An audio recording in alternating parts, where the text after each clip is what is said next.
drama, intrigue, political machinations, power grabs.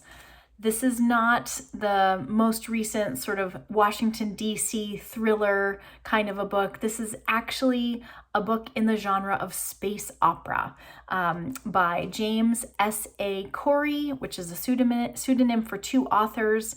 The first book in the Expanse series, which has been made into a TV show, is Leviathan Wakes. And in this book, where we're introduced to the series, we have a couple of factions. We have the Earthers, and the Earthers are totally obsessed with trying to maintain control over the solar system. We have the Belters. These are the folks who are out in the asteroid belt trying to mine the belts for water resources, critical for survival for humans.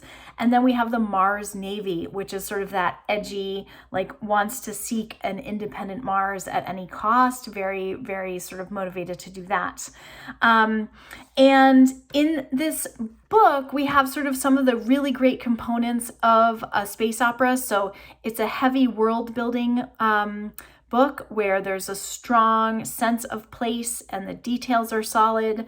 The physics checks out if you're one of those physics nerds that has to pick these things apart.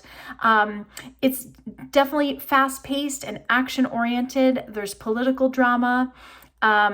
And characterization, like broadcast, but pretty easy to follow with alternating perspectives and focuses.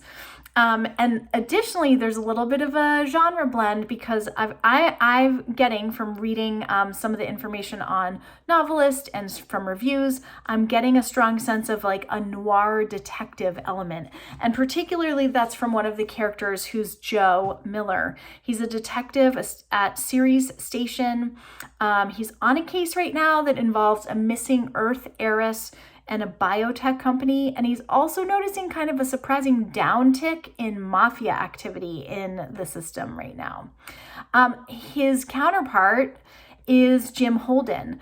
Jim is an ice hauler out in the belts, and he is the one who discovers that a Belter ship has evidence of being attacked by the Mars Navy, which would be a real violation of some of the treaties that were going on. So the thing about this book is there's 9 books in the series. Another sort of facet of space opera is like you've probably got multiple if there's a real arc of plot. And so that's actually really fun for folks who love a good classic space opera type of book. So if that sounds like your cup of tea, if that sounds like your corner of the universe, I'd say pick up Leviathan Wakes by James S.A. Corey, and then maybe check out the series on the Sci-Fi Channel.